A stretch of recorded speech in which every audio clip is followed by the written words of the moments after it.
something shifted today, and you are not quite sure what you believe anymore. The neuroscience of belief has been finding the same pattern for decades. What you hold as true is not stored like a file in a cabinet.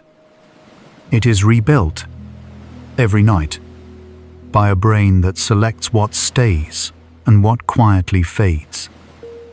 That question, how sleep consolidates the architecture of what we believe about the world, is older than we thought, and stranger. The part most people miss, the beliefs that feel most unshakable, are often the ones that sleep has visited the most often. Welcome to Sleepy Science. Tonight begins where certainty rests. Close your eyes and breathe slowly. You are resting in a mind that never stops building. Let your body grow heavy. And now, we begin. The human brain holds somewhere between 50,000 and 70,000 thoughts each day. And researchers at institutions, including the NIH, have found that a significant portion of those thoughts are repetitive, returning to the same evaluations, the same conclusions, the same quiet verdicts about how the world works. These repeated patterns are the raw material of belief, not grand philosophical positions, but small, persistent judgments that this is safe, that this is unreliable, that this is how things tend to go. Over time, repetition shapes neural pathways, the way water shapes stone, not through force, but through return. What you believe is, in part, what your brain has visited most often. How does sleep consolidate the architecture of what we believe about the world? The prefrontal cortex is the region most associated with belief formation. It evaluates incoming information, weighs it against existing knowledge, and decides whether to update. Neuroscientists have described it as the brain's editorial office, filtering what deserves to be remembered and what can be released. During waking hours, this region is constantly active, receiving new input from the environment and comparing it to what it already holds. The interesting finding, documented across multiple studies at institutions, including Stanford and the Max Planck Institute, is that this editorial function does not stop when the lights go out. During sleep, the prefrontal cortex continues its quiet work, revising, sorting, and gently reorganizing what it has received. Memory consolidation, the process by which short-term experiences become long-term knowledge, happens primarily during sleep. The hippocampus, a seahorse-shaped structure in the brain's temporal lobe, acts as a temporary holding space during the day, collecting experiences and tagging them for later processing. At night, it replays those experiences to the cortex, which then decides what to integrate into long-term storage. What is less commonly understood is that this process is selective. Not everything gets passed forward. The brain applies filters, shaped by what it already believes, and those filters quietly influence which new experiences become part of the permanent record and which dissolve overnight. Researchers studying predictive processing, a framework now widely accepted across cognitive neuroscience, describe the brain not as a passive receiver of information, but as a prediction machine. At every moment, the brain generates a model of what it expects to encounter, and then compares incoming sensory data against that model belief. In this framework is not a conclusion you reach. It is the model itself, the accumulated architecture of what the brain has learned to predict. The model is revised when new evidence is strong enough to override expectation. And during sleep, according to research from University College London and others, the model is quietly updated, smoothed, simplified, and made more consistent. The amygdala, the almond-shaped structure most associated with emotional memory, plays a specific role in belief reinforcement. When an experience carries emotional weight, the amygdala flags it as significant, and the brain is more likely to encode it deeply. This is why emotionally charged experiences tend to shape belief more durably than neutral ones. Research published in the journal Nature Neuroscience has found that during REM sleep, the brain reprocesses emotionally tagged memories while reducing the intensity of the emotional signal. The content is retained, but the charge is lowered, a process sometimes described as emotional editing. What you believe, and how strongly, is shaped partly by how much the amygdala was involved in its creation. Belief systems are not housed in a single brain region.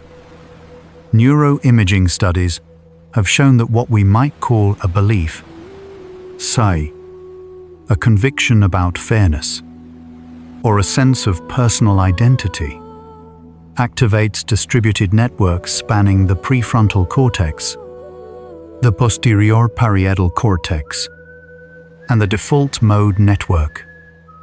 This distribution makes beliefs resilient.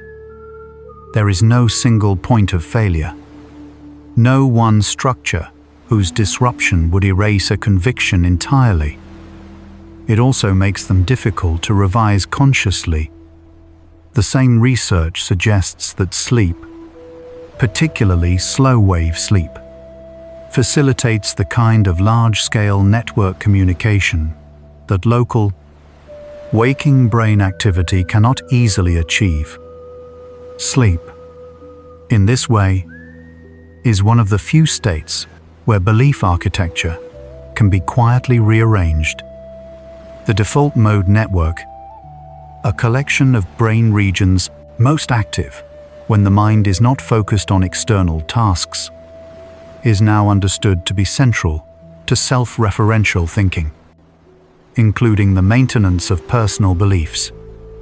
When you drift in thought, revisit a memory, or consider what kind of person you are, this network is doing the work.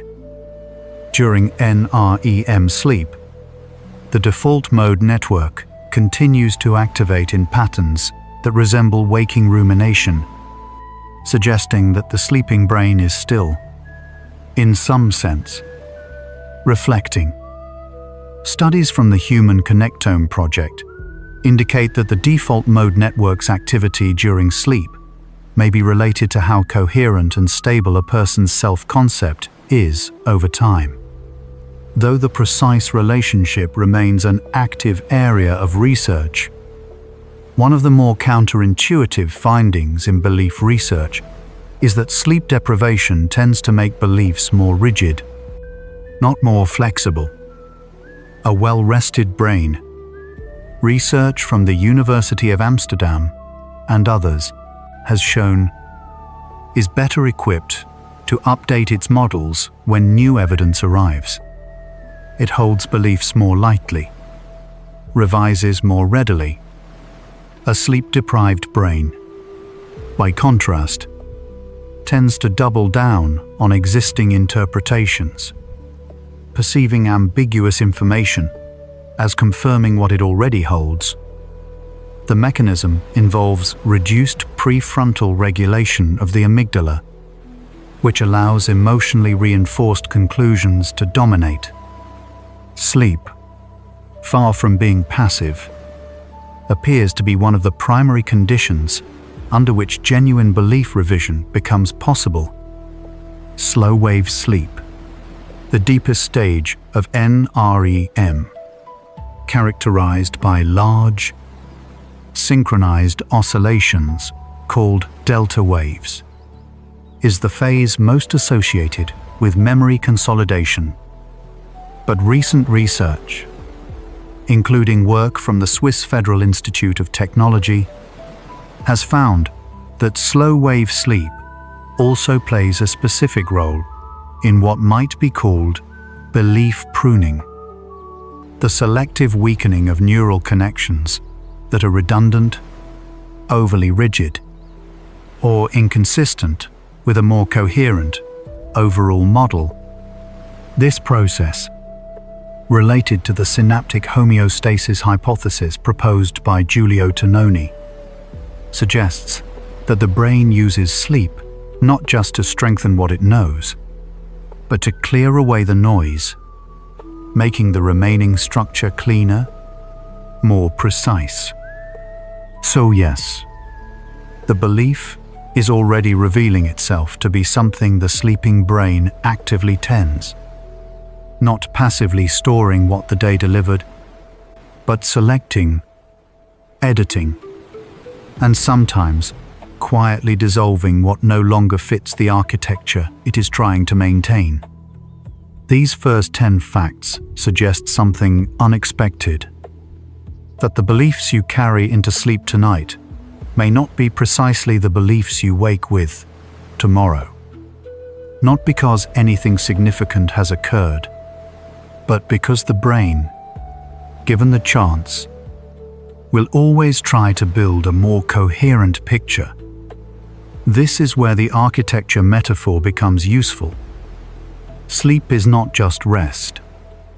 It is renovation. How does sleep consolidate the architecture of what we believe about the world? The process of reconsolidation, discovered and extensively studied over the past 2 decades, reveals that memories and beliefs are not fixed once encoded. Each time a belief is recalled, it briefly enters a vulnerable state during which it can be modified before being stored again. This finding, confirmed through research at New York University and the Weizmann Institute of Science, has significant implications. It means that revisiting a belief is never entirely neutral. The act of remembering changes what is remembered. And because sleep triggers widespread memory replay, the night may be the primary arena in which reconsolidation, the quiet rewriting of what we hold as true, takes place. Researchers studying the relationship between sleep and learning have found that the brain's consolidation process is not random. It prioritizes information that is emotionally relevant, that connects to existing knowledge frameworks, and that was encountered multiple times during the day. Information that arrived only once, with little emotional weight and no connection to prior knowledge, tends to fade. This prioritization mirrors something observable in belief systems more broadly. The beliefs that endure are rarely those formed from a single exposure. They are layered, built through repetition, emotional resonance, and connection to a broader narrative. Sleep appears to be part of the mechanism by which this layering happens. The relationship between REM sleep and emotional belief processing has been a subject of increasing research attention. During REM, the brain's norepinephrine levels drop to their lowest point in the 24-hour cycle, a neurochemical condition unique to this sleep stage. Matthew Walker's research at the University of California, Berkeley, and subsequent work at other institutions have proposed that this low norepinephrine state creates a kind of safe processing environment. Emotional memories can be revisited and integrated without retriggering the full stress response they originally carried. In terms of belief, this suggests that REM sleep may be where emotionally difficult conclusions, things we believe about ourselves or the world, are processed with the least resistance. Neuroplasticity, the brain's ability to reorganize its connections in response to experience, is enhanced during sleep. Brain-derived neurotrophic factor, often abbreviated BDNF, is a protein that supports the growth and maintenance of neurons and synaptic connections. Research, published in the journal Sleep, has found that BDNF levels and activity appear to vary across sleep stages, suggesting that some of the structural changes underlying new learning and belief formation are happening, in part, while we are unconscious. The brain that wakes tomorrow is, at the microscopic level, slightly different from the brain that went to sleep tonight. Its architecture quietly adjusted during the hours of rest. The glymphatic system, a network of channels surrounding the brain's blood vessels that acts as a waste clearance mechanism, is primarily active during sleep. Research from the University of Rochester, published in the journal Science, found that in animal models, the spaces between brain cells expand by up to 60% during sleep, allowing cerebrospinal fluid to flush out metabolic waste products, including tau proteins and amyloid beta, both associated with neurological decline when they accumulate. Whether this process operates at the same scale in humans remains an active area of research, but the overall picture is suggestive. Sleep appears to be when the brain clears the debris of waking thought, creating a cleaner substrate for the next day's construction. The concept of neural synchrony, the coordinated firing of neurons across different brain regions, appears to be particularly relevant to belief consolidation. During waking, individual brain regions tend to operate somewhat independently, each processing its own stream of information. During sleep, and particularly during slow-wave sleep, there is evidence of increased large-scale synchrony, different regions communicating in a more coordinated way. This synchrony is thought to be the mechanism by which distributed beliefs, held across multiple brain networks, become more integrated and coherent. Sleep, on this account, is when the various threads of a belief system are woven more tightly together. Research on individuals with post-traumatic stress responses has provided an indirect but revealing window into belief and sleep. One consistent finding is that disrupted REM sleep, particularly the suppression or fragmentation of REM, is associated with the persistence of trauma-based beliefs. The conviction that the world is unsafe, that certain threats are always present. Therapies that improve REM continuity, including certain medications and behavioral interventions, have been shown in clinical studies to reduce the grip of these beliefs over time. The implication is that REM sleep is doing something specific for the updating of fear-based conclusions, and that without it, those conclusions calcify. The thalamus, sometimes described as the brain's relay station, plays an active role during sleep that differs significantly from its waking function. During NREM sleep, the thalamus generates rhythmic bursts called sleep spindles. Short, rapid oscillations that coordinate the transfer of information between the hippocampus and the cortex. Research from the Massachusetts Institute of Technology and elsewhere has found that the density of sleep spindles correlates with memory consolidation performance the following day. More spindles, better consolidation. These spindles appear to be part of the brain's infrastructure for belief maintenance, the mechanism by which what was tentatively held is made more stable. There is a phenomenon researchers call belief perseverance, the tendency to maintain a belief even after the evidence for it has been undermined or removed. Classic studies by social psychologists demonstrated that people who had been given false information and then told clearly that the information was false. I continued to reason as if it were true. The neural basis of this effect is thought to involve the strength of the original encoding, particularly the emotional weight attached to it. Sleep, by replaying and reinforcing early encodings, may in some cases strengthen the very beliefs that later evidence might otherwise correct. The architecture, once built, resists renovation.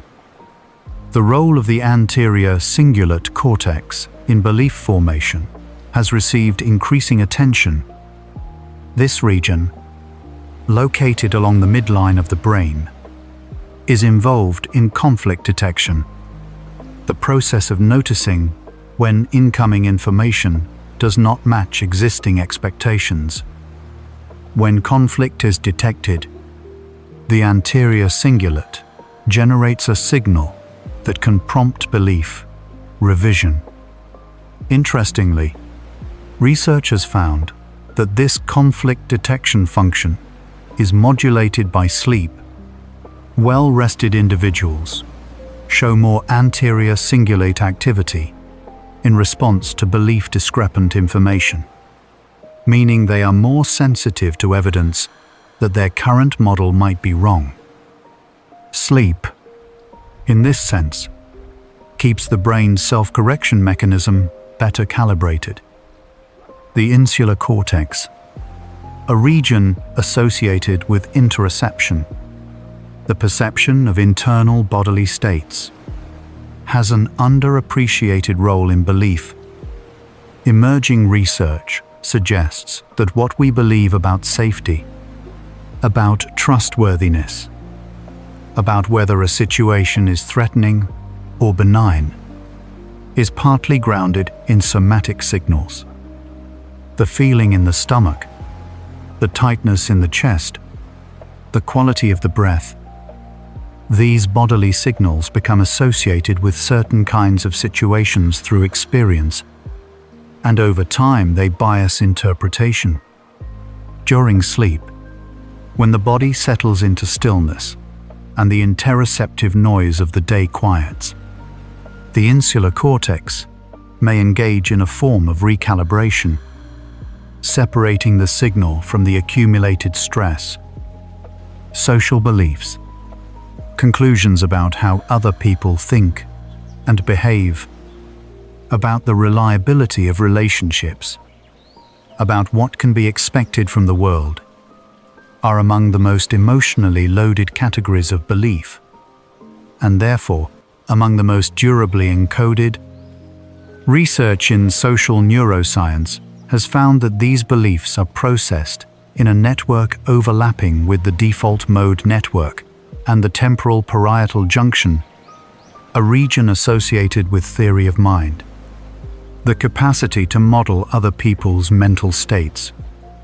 The nighttime activity of these networks, particularly during REM sleep, appears to be involved in consolidating the social models we use to navigate our days. One of the quieter implications of sleep research is that our first beliefs about the world, those formed in childhood, when sleep was longer and deeper, may be particularly robust. not simply because they arrived first, but because they were encoded during a period of higher sleep quality and more intense consolidation activity. Research from developmental neuroscience has found that slow-wave sleep is proportionally greater in childhood than at any other life stage, and that this corresponds to a period of exceptionally rapid neural reorganization, the foundations of what we believe about safety, love, capability, and belonging may have been laid, in part, during those long, deep childhood nights. The concept of schema in cognitive psychology refers to a mental framework, an organized pattern of thought that helps the brain interpret new information. Schemas function like belief templates. When something new arrives, the brain searches for an existing schema that fits and interprets the experience through that lens.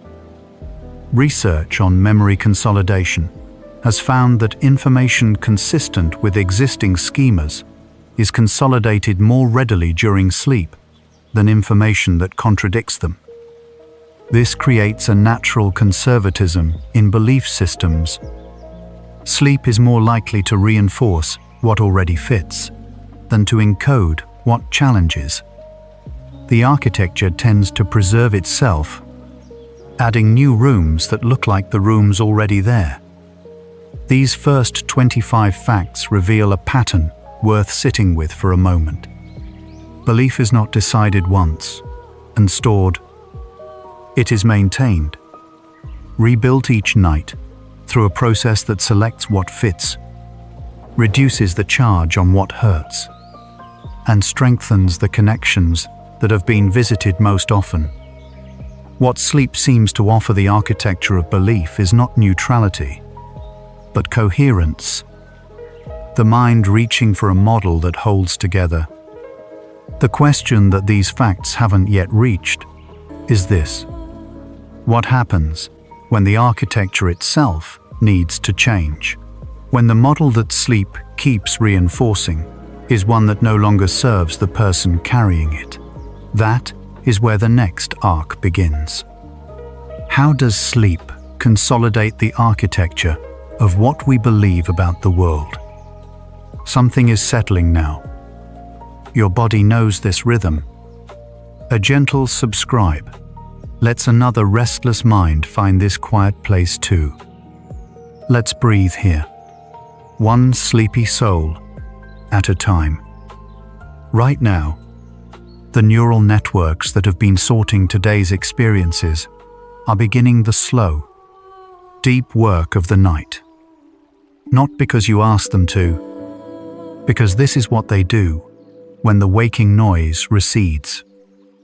The question that just opened, about what happens when the architecture of belief needs to change, lives in exactly this chemistry. In what happens during the hours when the editing runs without the editor present. Notice your breath. The system is already demonstrating its answer. Now we continue. Belief, change, the genuine revision of a deeply held conclusion, is one of the most studied and least fully understood phenomena in cognitive science. What researchers have found consistently is that it is not primarily a rational process. Presenting new evidence to a person holding a strong belief does not reliably update the belief. In many cases, it strengthens it. A phenomenon documented by Leon Festinger in the mid-20th century and replicated many times since.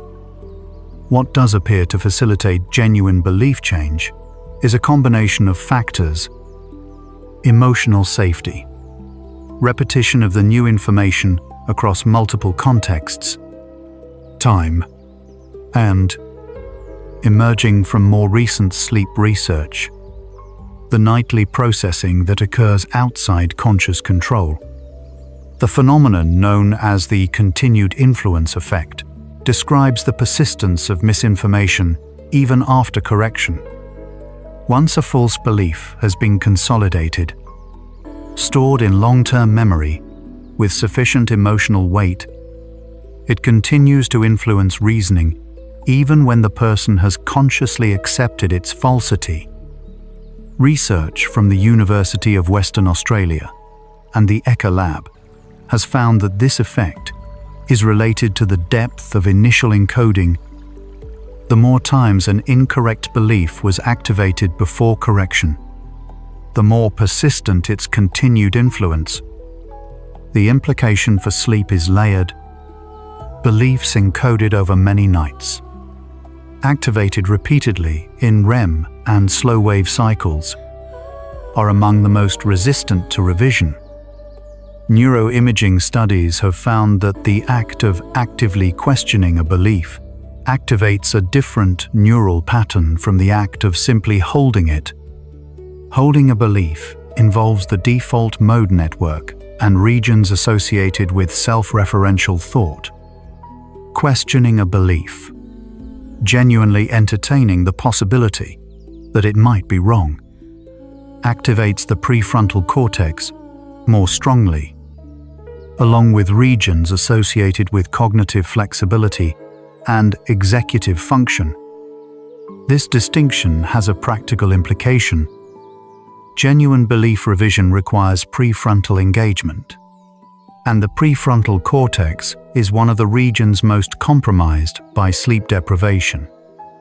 The brain's capacity to question what it believes is, in part, a function of how well it has slept. Sleep architecture, the sequencing and proportioning of sleep stages across the night, changes with age in ways that may influence belief systems. In young adulthood, the night contains proportionally more slow-wave sleep in the first half and more REM in the second half. With age, slow-wave sleep decreases significantly, while REM is more preserved. Research suggests this shift may alter the balance between belief, consolidation, more associated with slow-wave sleep, and emotional belief processing, more associated with REM.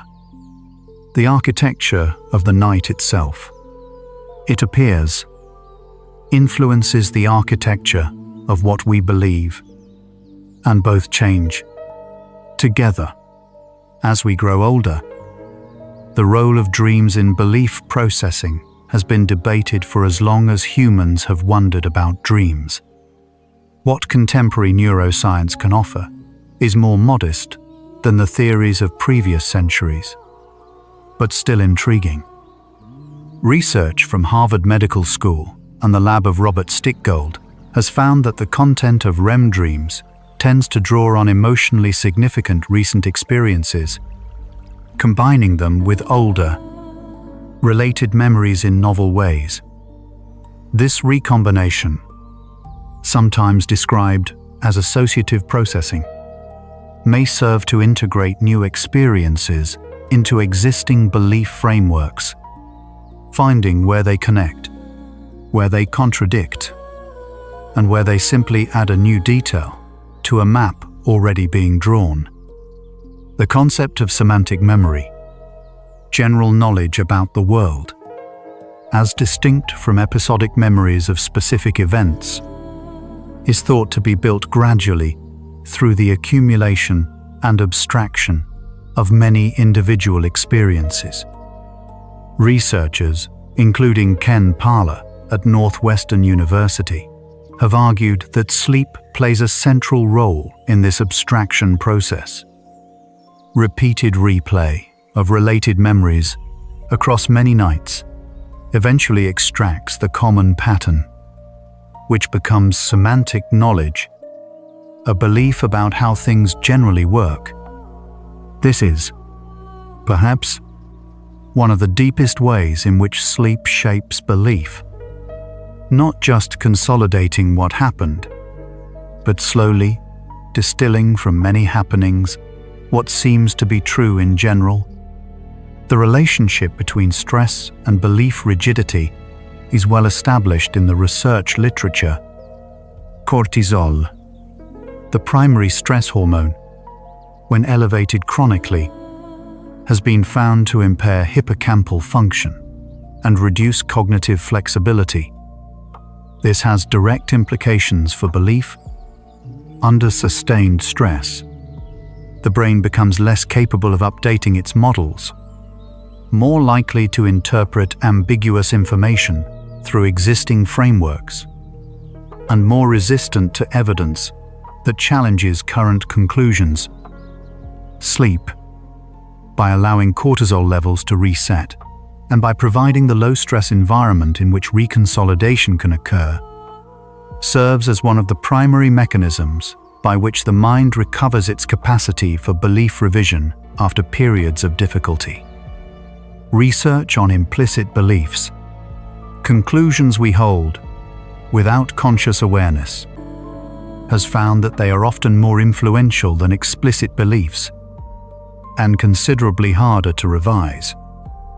Implicit beliefs about race, gender, capability, and safety have been measured using tools like the implicit association test, and consistent findings show that they persist even in people who consciously endorse contrary beliefs.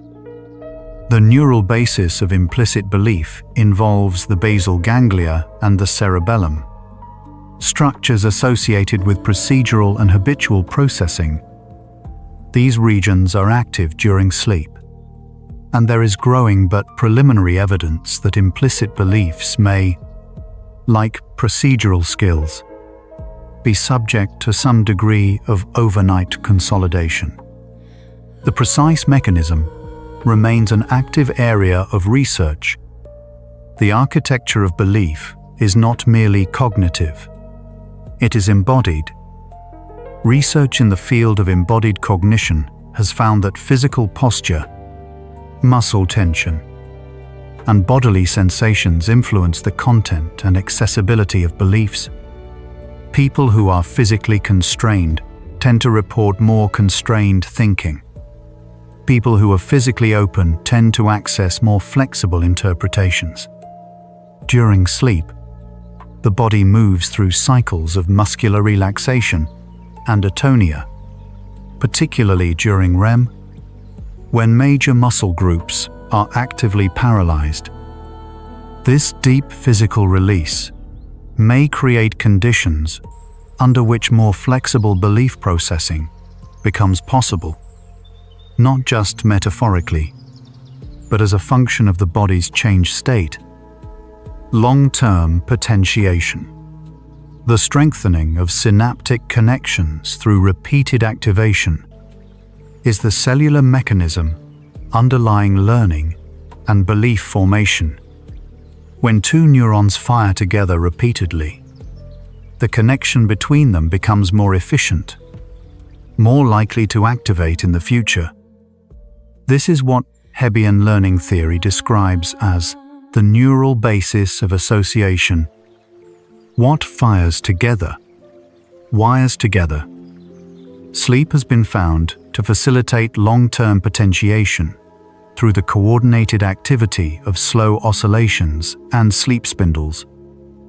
Research from the Salk Institute and other centers has shown that the synaptic changes set in motion during waking experience are completed, stabilized, and made durable during sleep. The night finishing what the day began.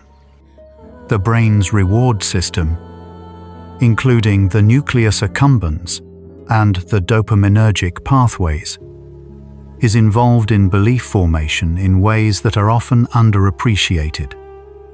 Beliefs that are associated with reward, with positive outcomes, with the resolution of uncertainty, tend to be encoded more strongly than neutral beliefs. This reward association is not accidental.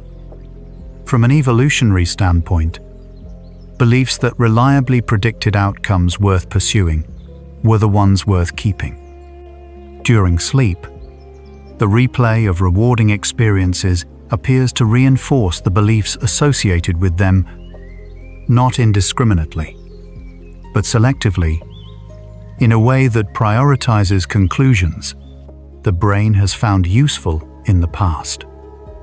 The science of metacognition, thinking about thinking, has found that people's beliefs about their own belief formation process are systematically inaccurate. Most people experience their beliefs as conclusions reached through careful reasoning.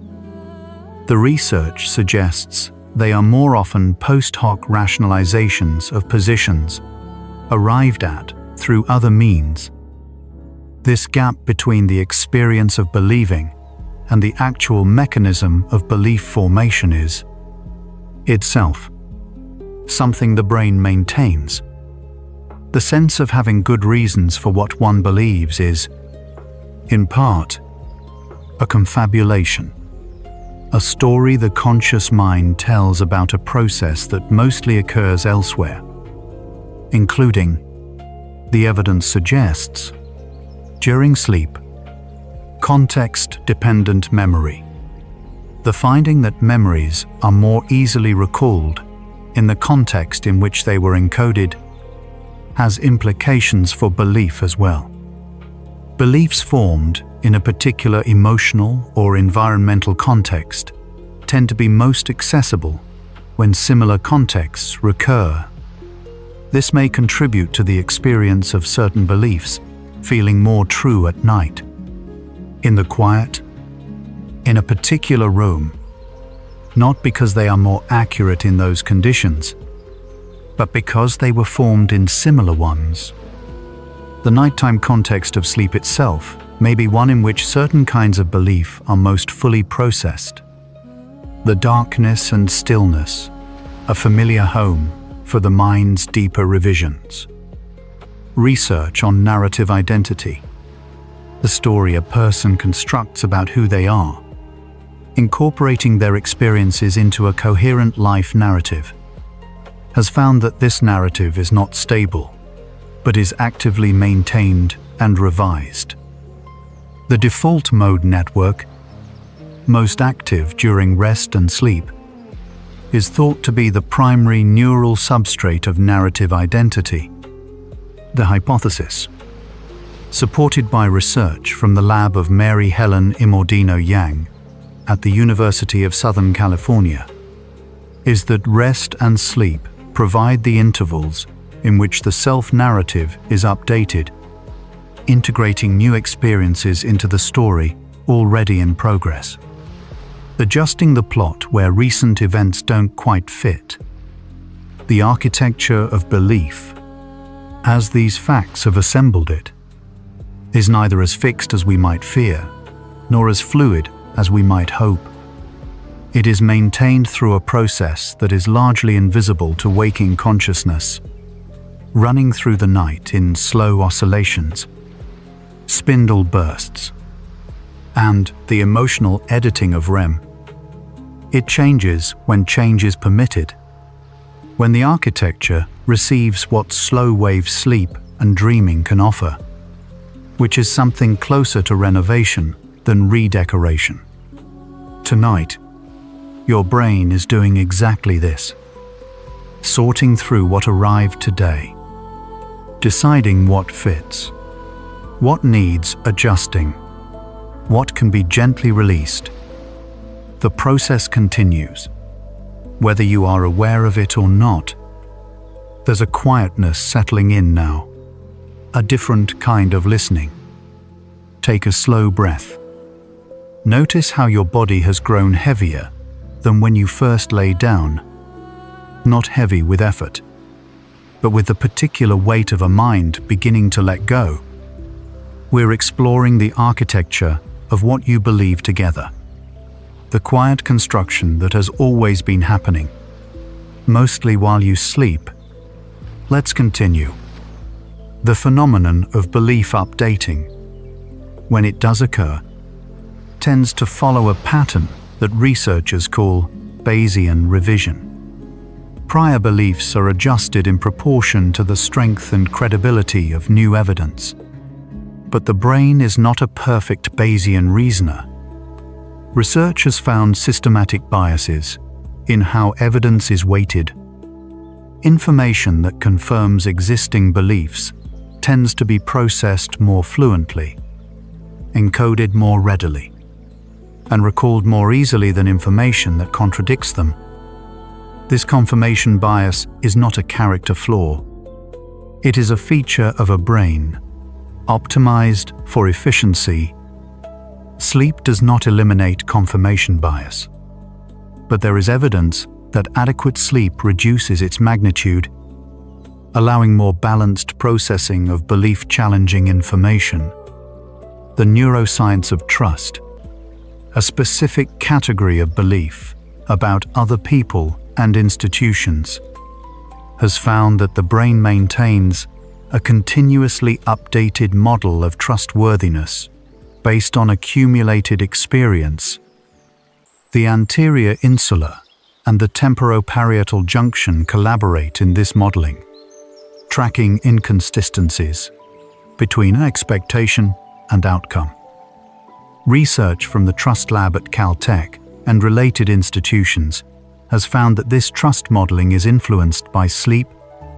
Sleep-deprived individuals show both decreased sensitivity to social cues that might update their trust assessments and increased reliance on initial impressions. The beliefs we hold about whether the world is reliable are, in this way, partly a function of how consistently we have been allowed to sleep.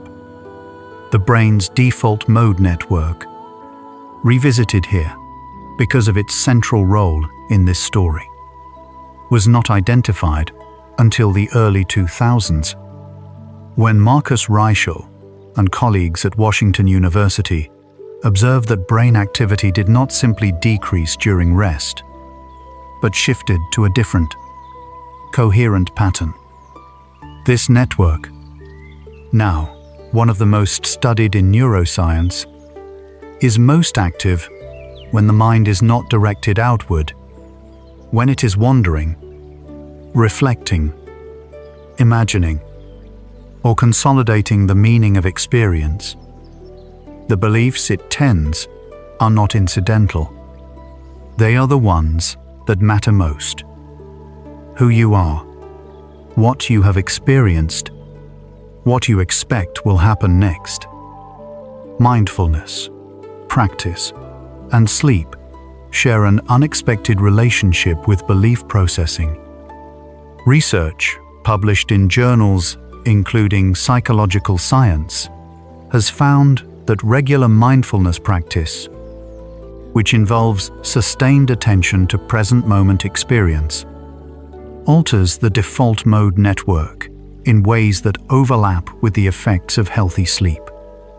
Reduced mind wandering, increased flexibility in self-referential thought, and improved capacity to hold beliefs more lightly. The proposed mechanism is similar in both cases. A reduction in the automatic, habitual reactivation of the same belief pathways, creating space for more flexible processing. Sleep and mindfulness may be arriving at similar neural outcomes through different routes, both loosening the architecture slightly, allowing new arrangements to form. Cultural beliefs, the shared frameworks of meaning that differ across human societies, are transmitted partly through social learning and partly through the sleep-dependent consolidation of repeated exposure. Research on cultural transmission has found that ideas, stories, and worldviews that are emotionally resonant and narratively coherent are more likely to be remembered and passed on. The sleep consolidation processes that favor emotionally weighted and schema-consistent information would, over many individuals and many generations, tend to preserve the most resonant cultural beliefs most reliably. though the precise relationship between cultural transmission and individual sleep consolidation remains largely theoretical. The brain's lateral prefrontal cortex, associated with working memory and cognitive control, plays a specific role in the active revision of beliefs. When a person is engaged in deliberately updating what they think, consciously working through new evidence and revising a prior position, this region is recruited. Research from the lab of Elliot Berkman at the University of Oregon has found that the capacity for deliberate belief change is greater when this region is well rested and functionally intact. Sleep deprivation, which preferentially impairs prefrontal function, reduces the brain's capacity for the kind of effortful, intentional belief revision that is often what change requires. Self-efficacy beliefs, conclusions about one's own capability to accomplish goals, are among the most consequential categories of belief for well-being and performance. Research by Albert Bandura and a large subsequent literature has found that self-efficacy is built through mastery experiences, observational learning, and social persuasion, and that it influences effort, persistence, and ultimately outcome. What is less often discussed is the role of sleep in self-efficacy maintenance. Studies have found that sleep-deprived individuals systematically underestimate their own capability, not because they have performed worse, but because the neural processes that consolidate positive performance experiences and integrate them into self-belief are impaired. Sleep, in part, is what keeps the self-model calibrated. The relationship between narrative and belief has deep roots in both cognitive science and evolutionary biology. Researchers, including Jonathan Gottschall, drawing on anthropological and neurological evidence, have argued that the human brain is structured to process information in narrative form, and that beliefs encoded within narratives are more durable than those presented as abstract propositions. This narrative preference appears to be reflected in the structure of REM dreaming, which tends to generate story-like experiences rather than random imagery. The sleeping brain may be, in part, practicing belief, encoding in the mode most natural to it, through story, character, consequence, and meaning. Research on the neuroscience of worldview, the comprehensive belief system through which a person interprets events, has found that worldview coherence, the degree to which individual beliefs form a consistent, non-contradictory whole, is associated with psychological well-being. Fragmented or internally inconsistent worldviews are associated with increased anxiety, decision difficulty, and reduced sense of meaning. The brain, particularly during slow-wave sleep, may be engaged in something like coherence maintenance, identifying and reducing inconsistencies across the belief network. This remains largely theoretical, but its effect, if present, may be cumulative over many nights, gradually building a belief architecture that holds together more easily. Halfway through this journey, the architecture of belief has revealed itself as something more dynamic and more nocturnal than most accounts acknowledge. The brain is not simply storing what the day delivers. It is doing something closer to editing, selecting, reinforcing, reducing emotional charge, pruning redundancy, and building coherence across the distributed network of everything it holds as true. The tension quietly building through these facts is this: if sleep consolidates belief, and if some of those beliefs no longer serve, formed in difficult circumstances, encoding fear or a diminished sense of what is possible, what does the rest of the night offer? That is the question the second half follows. What just opened? The question of what happens when the architecture itself needs to change. When the model that sleep keeps reinforcing no longer serves, is not only a neuroscience question. You may be carrying a belief right now that has been consolidated so many times it no longer feels like a conclusion. It feels like a fact. The second half of tonight follows the distance between those two things. Feel your shoulders. Let them drop slightly. Now we continue. The concept of neuroplasticity carries within it a quiet reassurance. The brain can change. Not all at once, not without effort or time, but structurally, measurably, verifiably. The same mechanisms that consolidate belief, long-term potentiation, synaptic pruning, the nightly work of slow oscillations, are also the mechanisms through which new neural pathways are built. Research from multiple institutions has found that belief change, when it occurs, leaves visible traces in brain structure. The architecture is not permanent. It was built, and it can be renovated. Sleep is part of how that renovation happens. The process of extinction learning, the gradual reduction of a conditioned belief response through repeated non-confirmation, is now understood to involve a specific neural pathway separate from the original fear or belief encoding.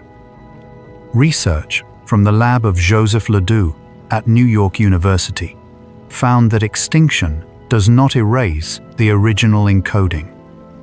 It creates a new, competing pathway. Sleep, particularly REM sleep, has been found to consolidate extinction learning, strengthening the new pathway relative to the old. The original belief does not disappear, but the new architecture eventually becomes the more accessible route. Gratitude, the conscious acknowledgement of what is good, reliable, or generous in one's experience, has been found to shift belief at the neural level. Research from the Greater Good Science Center at Berkeley has found that regular gratitude practice alters activity in the medial prefrontal cortex and the anterior cingulate in ways consistent with reduced threat-based belief and increased trust-based belief. The mechanism involves the same consolidation pathways that sleep uses. Gratitude and sleep may work together. The practice seeding new encodings during the day that sleep then consolidates into more durable architecture through the night. The brain's capacity for belief revision appears to peak following periods of adequate rest. Research using cognitive flexibility tasks, problems that require updating a prior strategy in light of new information, has found that performance is significantly better after a full night of sleep than after either sleep deprivation or daytime waking. The prefrontal cortex and the anterior cingulate, both involved in this flexibility, show greater activity and more efficient connectivity in well-rested individuals. The most open version of any mind, the research suggests, is the version that has just slept. The relationship between compassion and belief is more neural than is often acknowledged. Research using fMRI has found that compassionate responses, the activation of care and concern for another person's suffering, involve a specific network, including the anterior insula and the medial prefrontal cortex. This network overlaps substantially with the regions involved in flexible belief processing. There is a coherence here that the data supports. The capacity to feel for another and the capacity to update one's beliefs about them involve the same neural real estate. Sleep keeps that real estate in good repair. The belief that the world is fundamentally safe, sometimes called basic trust, is thought to be encoded earliest, during infancy and early childhood, when attachment experiences lay down the foundational templates of expectation. Research in developmental psychology has found that early attachment security predicts, decades later, the ease with which individuals can update their social beliefs, revise their expectations of others, and tolerate uncertainty. The depth of early consolidation, reinforced across thousands of childhood nights, makes these foundational beliefs among the most durable and, when they carry fear, among the most worth. Gently revisiting the placebo effect, the measurable improvement in a condition following an inert treatment that the patient believes to be effective, is among the clearest demonstrations that belief has direct physiological effects. Research from Harvard Medical School and Ted Kapchuk's lab has found that placebo responses involve the release of endogenous opioids and changes in dopamine activity. The brain, acting on the belief that improvement is coming, begins to create the conditions for it. What we believe about what will happen influences the biology that follows. The architecture of expectation becomes the architecture of experience. Temporal beliefs, conclusions about what the future holds, are generated by a specific cognitive process researchers call mental time travel.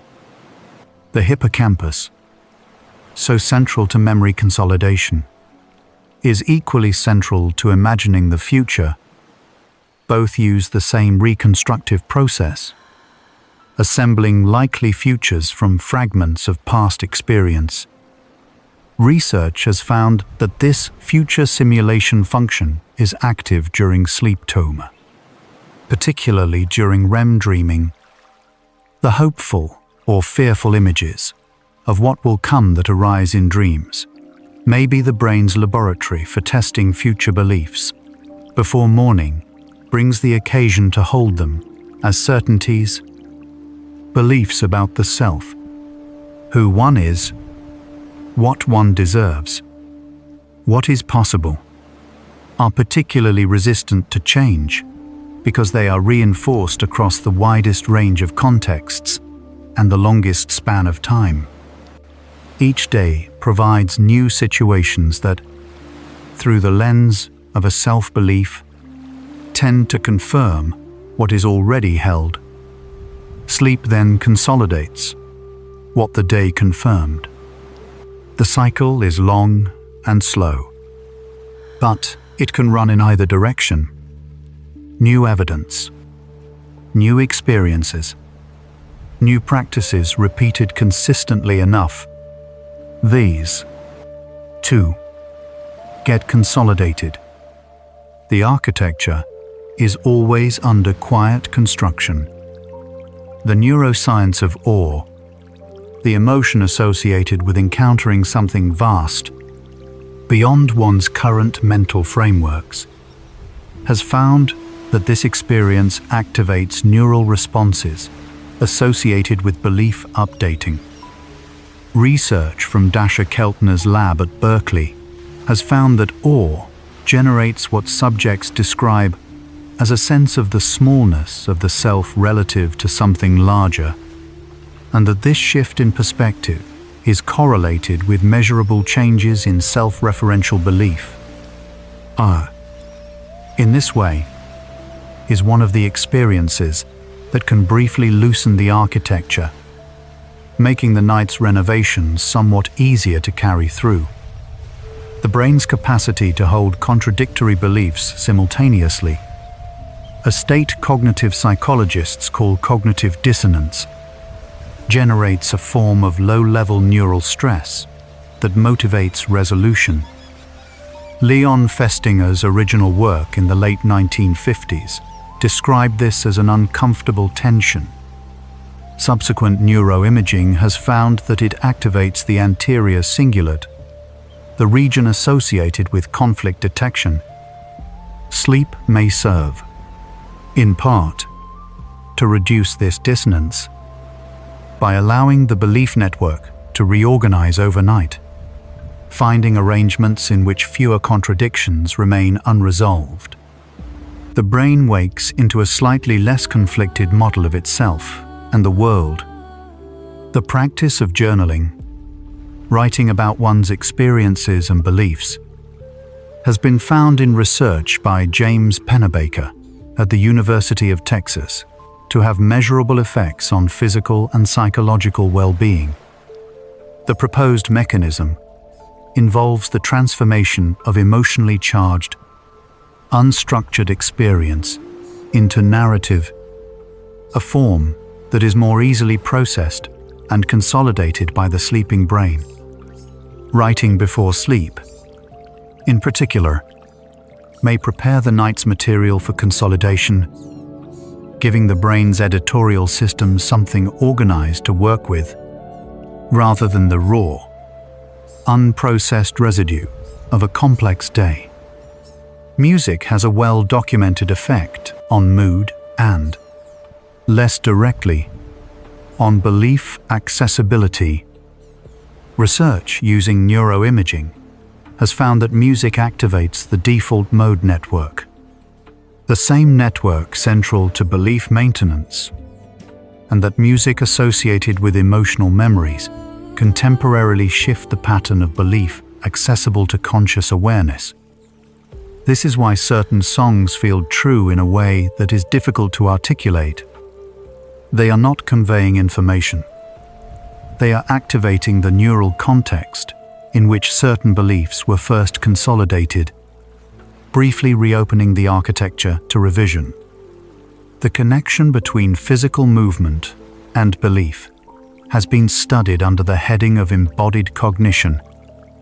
Research has found that gentle, rhythmic movement, walking, swaying, the natural oscillation of the breath, activates neural patterns associated with cognitive flexibility and openness.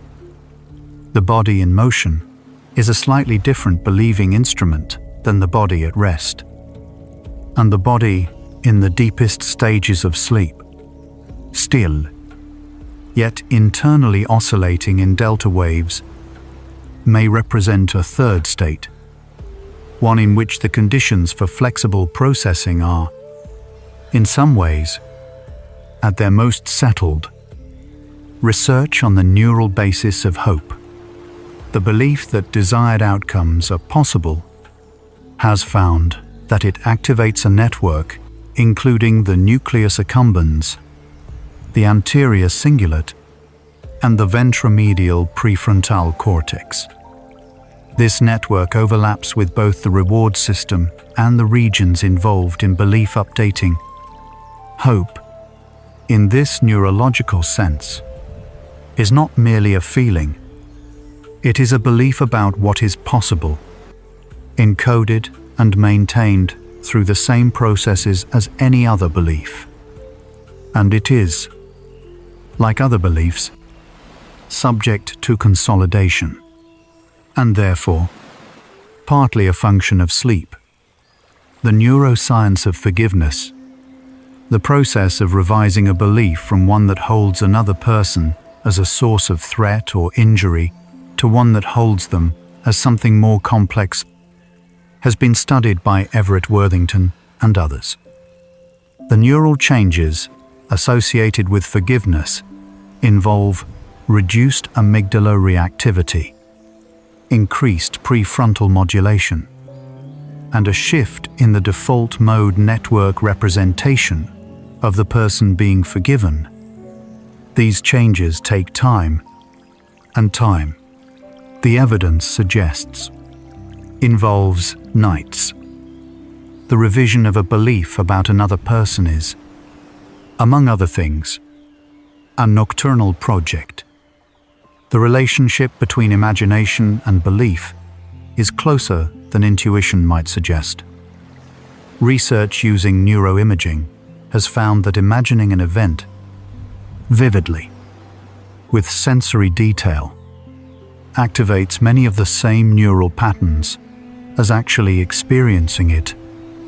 This overlap means that repeatedly imagining a different version of events, a different possible future, or a different version of oneself can, over time, contribute to the encoding of those alternatives as more accessible beliefs. Imagination, practiced consistently, plants seeds in the architecture. Sleep decides which ones take root. The phenomenon of overnight insight, the experience of waking with a solution or understanding that was unavailable before sleep, has been documented in both laboratory studies and historical accounts. Research by Ulrich Wagner and colleagues in Germany found that subjects who slept between problem-solving sessions were significantly more likely to discover a hidden rule than those who remained awake. The sleeping brain, it appears, not only consolidates what is already known, but occasionally constructs new configurations of existing knowledge, arriving at beliefs that waking thought had not been able to reach. The role of temperature in sleep and belief processing is a detail that research is beginning to illuminate. Core body temperature drops during sleep, reaching its lowest point in the early morning hours. This drop is associated with the deepest stages of slow-wave sleep and appears to be necessary for the most thorough consolidation processes to occur. A cooler sleeping environment tends to support deeper sleep and, indirectly, more complete overnight processing. The conditions that allow the architecture to be most thoroughly tended include, quietly, the temperature of the room, the belief that one is capable of learning, what Carol Dweck at Stanford has described as a growth mindset, has been found to have measurable effects on neural processing. Individuals with growth mindsets show greater anterior cingulate activity in response to errors, meaning they are more attentive to information that could prompt revision. This attentiveness facilitates learning, which generates new experiences, which sleep then consolidates. A belief about how beliefs work turns out to influence the very processes through which beliefs are formed. The architecture shapes the process that shapes the architecture. The neuroscience of meaning, the experience of one's life as coherent and purposeful, involves a network centered on the medial prefrontal cortex and the posterior cingulate cortex, both components of the default mode network. Research has found that the sense of meaning is not a conclusion reached once, but a belief maintained through ongoing narrative construction, the continuous interpretation of experience as part of a larger story.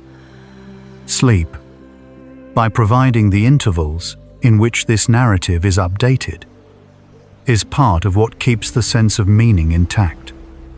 Research on the neuroscience of wonder, the state of open, non-defensive curiosity about how things work, has found that it tends to activate prefrontal regions associated with cognitive openness. In this state, incoming information is processed with less filtering, less immediate comparison to existing beliefs, and more genuine receptivity. Wonder is, neurologically, a state in which the architecture is briefly unguarded. The facts in a video like this one, encountered in a sleepy state, may arrive at the architecture in something like that condition. The concept of post-traumatic growth, the documented phenomenon in which some individuals, following significant adversity, develop richer belief systems and deeper personal resources, has been studied as a model of belief, architecture, renovation. Researchers, including Richard Tedeschi and Lawrence Calhoun, have found that growth tends to follow a period of significant cognitive disruption. The old architecture, unable to accommodate what happened, is dismantled and rebuilt. Sleep appears to be part of this rebuilding. The nights following difficult periods, among the most valuable in the long renovation that growth requires. The belief that one is not alone, that one is part of something larger, whether a community, a tradition, a species, or a universe, has been associated in research with reduced amygdala reactivity, a better immune function, and greater cognitive flexibility. This belief, wherever it lives in the architecture, appears to keep the system healthier. Research from social neuroscience and health psychology has found that this sense of connection is itself subject to consolidation, strengthened by repeated experience, encoded more durably by sleep, and accessible most fully when the mind is rested. The architecture of belief has taught us, across these facts, that the question was never about storage. The brain does not passively file what the day delivers.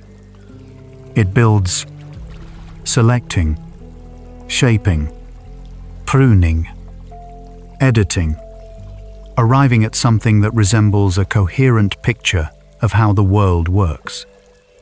What the brain selects during sleep is shaped by what the architecture already holds, meaning the most consequential thing sleep does for belief may not be consolidation, but the quiet possibility of renovation.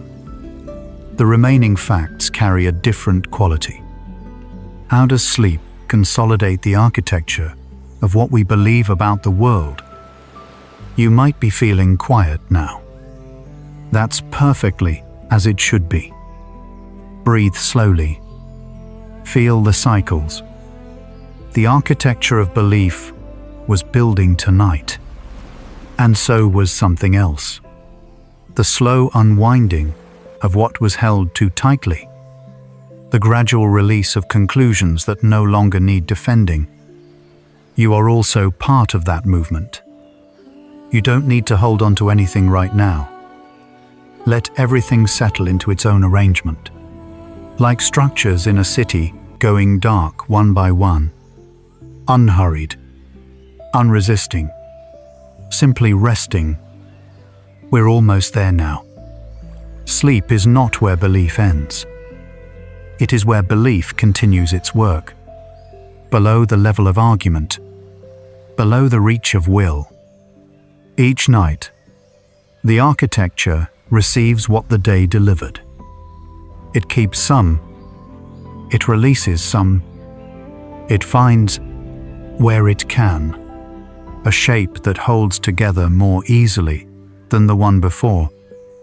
You have been doing this your entire life. Every night you slept, the renovation was already underway. The beliefs that feel most fixed are often the ones that have been visited most often. not the most accurate, not the most useful, the most repeated. What the night offers, what it has always offered, is the possibility of visiting something different often enough that it, too, begins to feel true. Repetition builds the architecture, and the architecture can always be given new material to work with. The prefrontal cortex, quieter now than it was this morning, has been gently releasing its grip on the day's conclusions since the first hours of sleep, not discarding them, simply holding them less tightly. In that loosened grip is something that research confirms. The most flexible version of a believing mind is the one that is nearly asleep, or just waking. Both thresholds are a form of openness. REM sleep is sometimes described as the brain's overnight therapy, the session in which emotional memories are revisited and the charge is drawn from what hurt. What remains after that processing is the content without the alarm, the event, but lighter, the belief, but less defended. Sleep does not undo what happened. It changes the weight assigned to it. And weight is a great deal of what belief is made of. The hippocampus has been quietly replaying today's experiences since you closed your eyes. Each replay is a small revision. The original record softens. The patterns that matter rise. The noise settles. By morning, what returns to consciousness will not be exactly what entered sleep. Something will have been refined, not lost. Refined. That is what the night does. Night after night, for a lifetime. The brain under sleep protection, shielded from new input, and freed from the demand for immediate response, finds configurations it cannot find during the day. Connections between things that seemed unrelated. Coherences beneath apparent contradiction. Not every night produces insight, but over many nights, across a life, the architecture grows more spacious, more internally consistent, more capable of holding complexity without collapsing into simplicity. Sleep is part of how the mind grows. The belief that things can change is itself a belief that the brain holds or does not hold, with all the neural weight of any other conclusion. When it is held, when the architecture includes a genuine sense that the future is not fixed, research finds better cognitive flexibility, better response to difficulty, and greater capacity for post-adversity growth. That belief, like any other, can be reinforced, including by sleep, which is itself a nightly demonstration that change is already happening. The body trusts sleep more than the mind does. The body has been doing this for millions of years, releasing, repairing, consolidating, returning. The mind sometimes resists. It holds its conclusions up like shields. But eventually, under the steady softening of fatigue and quiet, it follows. The breath slows. The jaw loosens. The architecture relaxes its grip. And the night's work, unhurried, continues. Neuroscience has found that the sleeping brain is never entirely still. Even in the deepest slow-wave sleep, the default mode network shows organized activity. Something is still being tended. Something is still being considered. In whatever wordless way, the sleeping brain considers things. The architecture is never fully closed for renovation. It is always, in some small way, under construction. The beliefs that carry the most weight, the ones about safety, capability, belonging, were formed when sleep was longest and deepest. They were laid down in long childhood nights when the brain was changing most rapidly. They are not immovable, but they require patience, many nights of different input, a different experience, consistently consolidated. The renovation of the foundational beliefs is the work of years, and it is already happening. REM sleep increases in proportion across the night, reaching its peak in the final hours before waking. The emotional processing, the associative dreaming, the loosening of fixed belief forms, these intensify toward morning, which means that the last few hours of sleep, the ones most often sacrificed by early rising, are among the most valuable for the kind of renovation that belief architecture most needs. The architecture of what you believe about yourself has been under construction for as long as you have been sleeping. Every night has contributed. Every REM cycle, every slow oscillation, every small replay of something that mattered. What it has been building, in the direction of all that material, is not yet finished. It is still building now. As you rest, as the night continues its quiet work, the brain that wakes tomorrow will carry tonight's renovations without knowing they occurred. No memory of the editing, no record of what was released. Only the slight difference in how things feel. The belief that seemed so heavy last night, resting a little more gently. The question that felt so pressing, sitting a little more quietly. Sleep does its work without announcing itself. What the architecture is always working toward, across thousands of nights, is something the neuroscientists call coherence and the philosophers might call wisdom.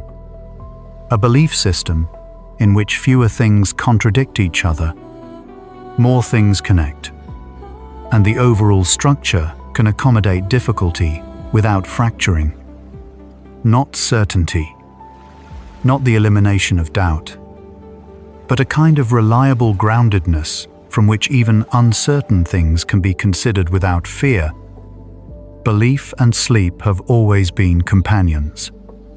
Every culture that has documented its inner life has understood, in some form, that the night changes things, that what was confused can clarify, what was heavy can lighten, that the morning sometimes carries answers the evening could not find. The neuroscience now has language for what the night has always known. The architecture is never abandoned. It is always being tended. The slow oscillations of deep sleep, measured in fractions of a hertz, are among the largest coordinated events in the brain.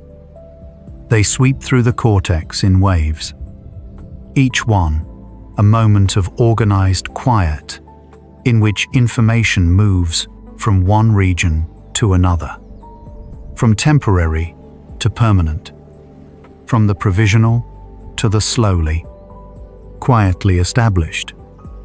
You are, right now, in the middle of that movement. The default mode network, most fully itself when the mind is not directed outward, is where the self-story is held. In sleep, that network keeps its own counsel, doing the work of narrative maintenance that waking attention displaces. What it maintains, night after night, is the thread of continuity, the sense that yesterday and tomorrow are connected to tonight by something that persists, that does not dissolve, that holds.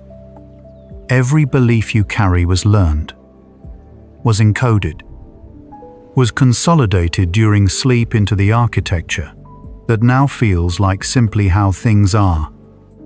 That means every belief was, at some point, new, was unfamiliar, was not yet home in the architecture. Some beliefs that feel new now will be home there soon. The architecture is always accepting new residents, always gently renovating the rooms they find. The night is not empty. It never was. Beneath the surface of sleep, the brain is doing the work that waking cannot. Building, pruning, connecting, releasing, making the architecture more livable, and doing it all without asking permission, without requiring effort, without needing to be understood. Just continuing, night after night, as it has always continued, for as long as there have been minds to tend. The architecture of belief is not a destination. It is not something that will one day be finished and declared complete. It is a process, ongoing, responsive, shaped by what arrives and what is allowed to stay. Sleep is part of that process. Tonight is part of that process. This slow, quiet hour, with your body growing still and your breath lengthening, is part of that process. The synapses that carried today's experiences have been gradually adjusting since you closed your eyes. The ones that carried something worth keeping, growing slightly stronger. The ones that carried noise, gently quieting. The architecture shifts in increments so small they are invisible to any single night's observation. But across a life, across thousands of quiet renovations, the change is everything. What the brain is selecting tonight, from everything the day delivered, is shaped by what it already holds. The architecture influences the renovation, but the renovation also influences the architecture. Each night changes what the next night works with. The system is not closed. It is always open to what arrives. And what arrives, gently and consistently enough, eventually finds a place. The neuroscience of belief and the neuroscience of sleep, examined together, arrive at a quieting conclusion. The mind is not a fixed thing. It is a tended thing, tended every night by processes that are mostly invisible, mostly beyond volition, mostly running in the direction of coherence and rest. You have never had to manage this alone. The night has always been helping. The architecture you wake with tomorrow is already being shaped. The selection is already underway. What stays? What softens? What grows slightly more available by morning? These quiet decisions are being made in the slow, unhurried language of sleep. Nothing pressing, nothing forced. Simply the night doing what the night has always done.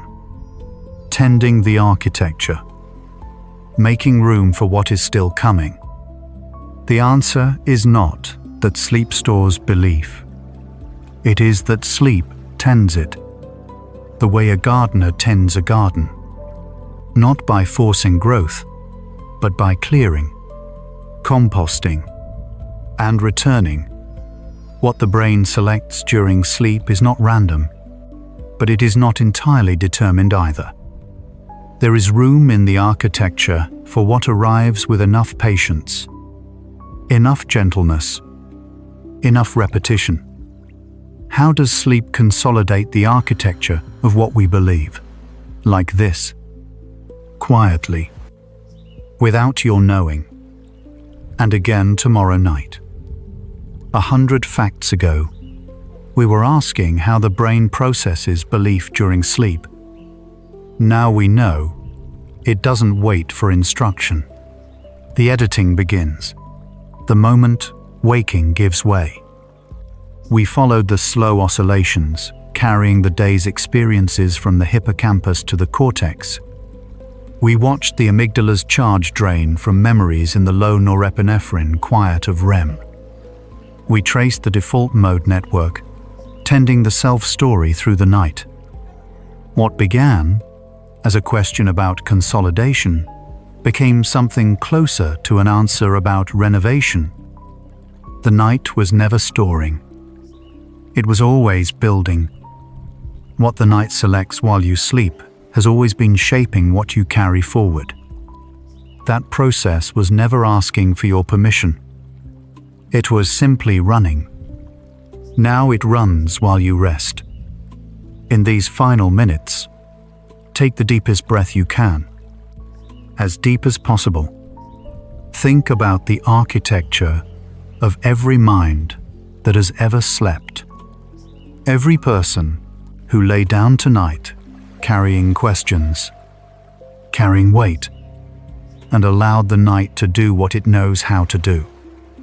You are not separate from that. You are a link in that long, quiet chain. Think about consciousness itself. Yours. Everyone's listening. All awareness everywhere. Each mind tonight, surrendering, in its own particular architecture, to the same ancient process. You are not alone in this.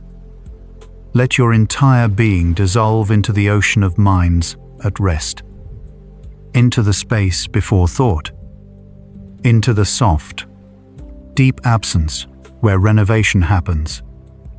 Prepare for deep sleep. No boundaries left. Only peace. Perhaps the architecture of tonight's facts brought your mind to a softer place. A gentle like, a quiet, subscribe, or a share with someone else who carries questions to bed. It helps another restless mind find this quiet space. One quiet tap, one sleepy soul at a time. You've traveled far tonight. You can allow these thoughts of belief to fade now, like a blueprint softening into stillness, leaving only quiet behind. Let your breathing deepen. Let your body grow heavier. Let the architecture rest. If sleep comes, let it carry you smoothly into a place where nothing needs to be decided. Psychology for Sleep has spent many hours in this territory, the space where science and the inner life meet at night. The next hour follows the part of tonight's question that this one didn't have time to finish. That hour is waiting whenever you are ready. But if your eyes are closed, stay there. Stay in the darkness that feels safe and warm. Tomorrow, the architecture will still be there. But tonight belongs to stillness. Rest well, quiet one. And remember, the night has always been selecting what you need, whether you knew it or not. Where curiosity ends and sleep begins. Good night.